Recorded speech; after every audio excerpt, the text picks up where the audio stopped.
just like that, he's back. Yeah. Sit up, buddy. Sit up. Sit up. Oh.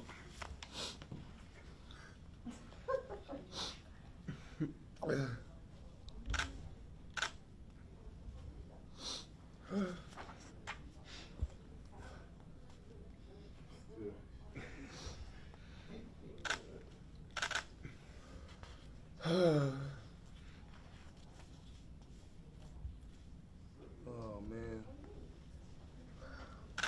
One day you'll be sitting right here, and I'll be sitting right there.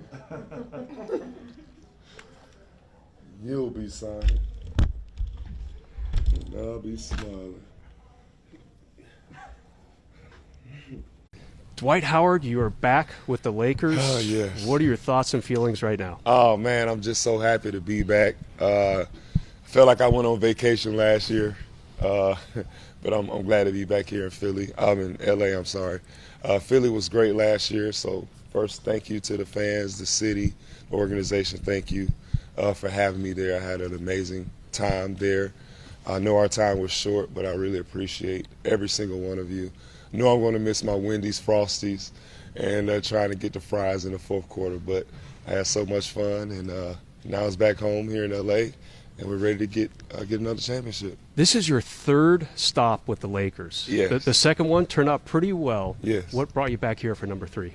Well, just I felt like we left some rings on the table. I felt like we left opportunities on the table, and I think that we have an opportunity in front of us now to really bring this city together and win a championship.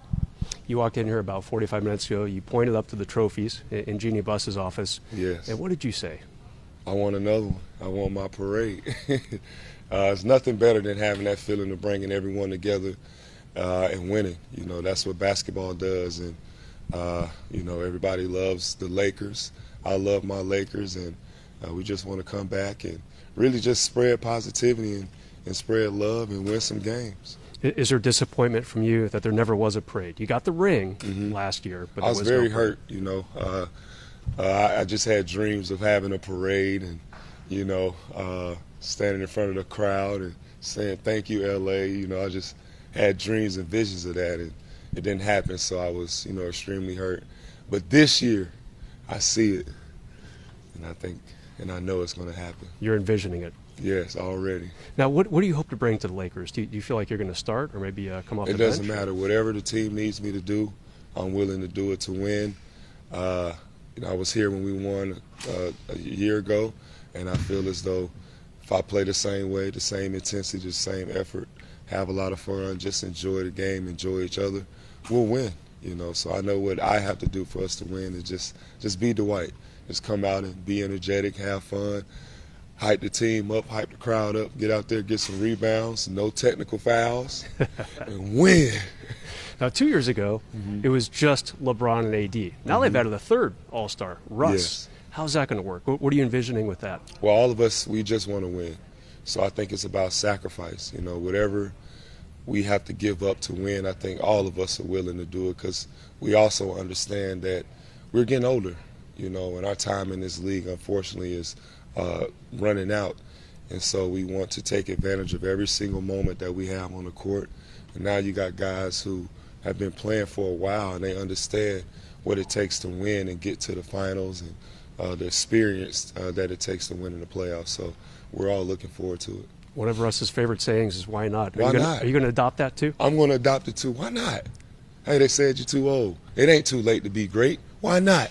Be great. So why not? I like that. Dwight Howard, always the best. Glad to have you back. Thank you.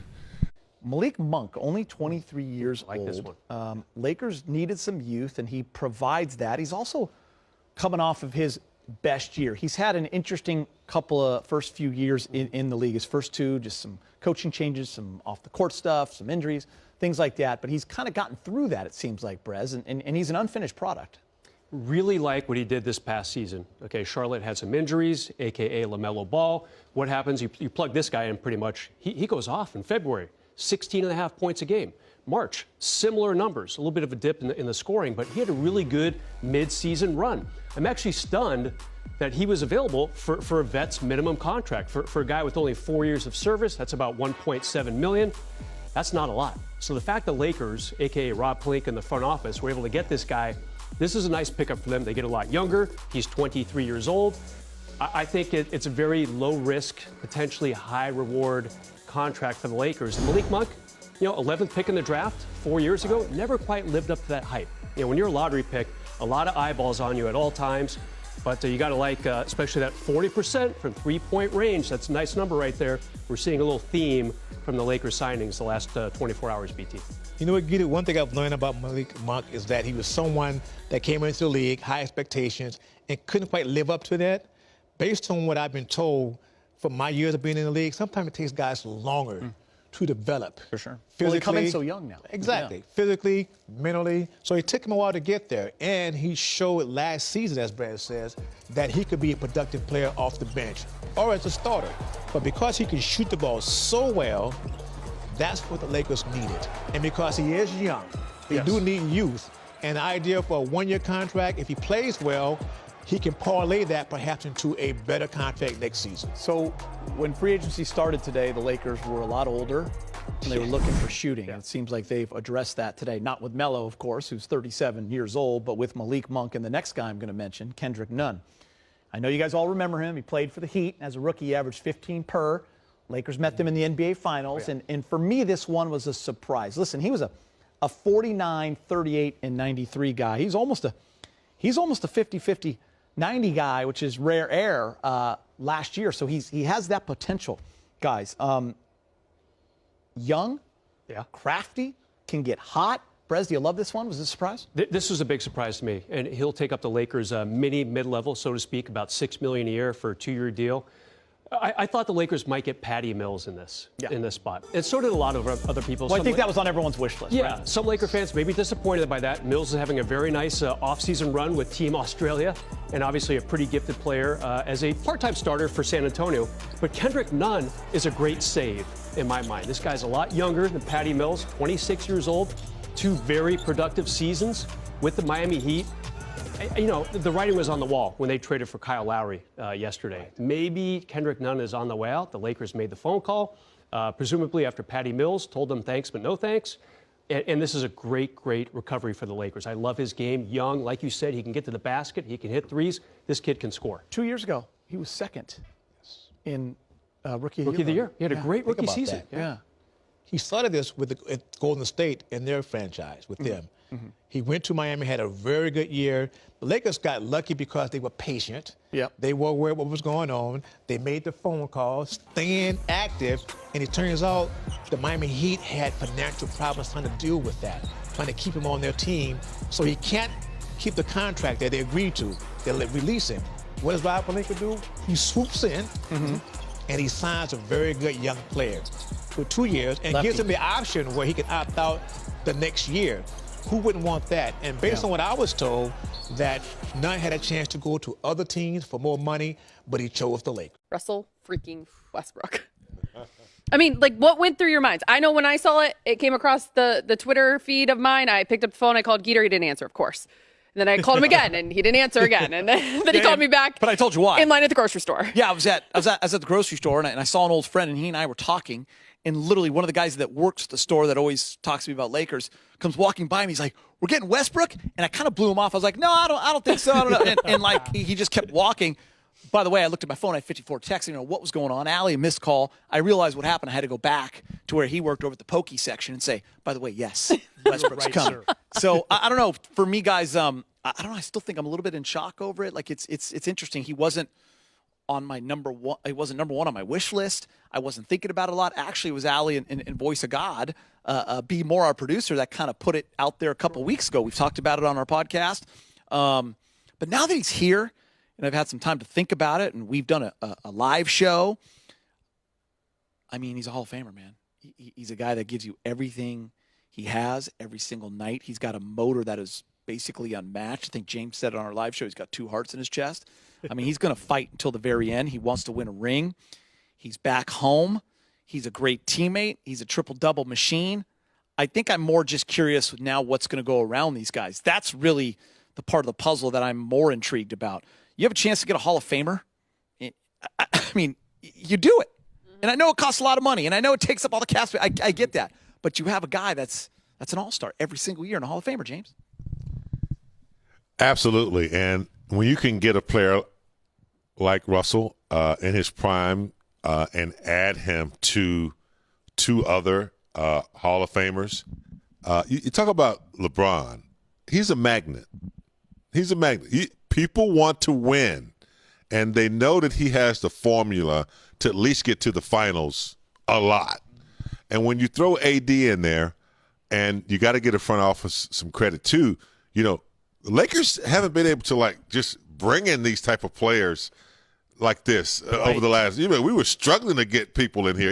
Even we had Kobe in his latter years. We got some old players, Nash, Dwight Howard with a bad back. So I think it's great that we have superstar players that attract people like Russell Westbrook, who now wants to win. This is his window. And he's seen it with LeBron and AD. He knows how that works.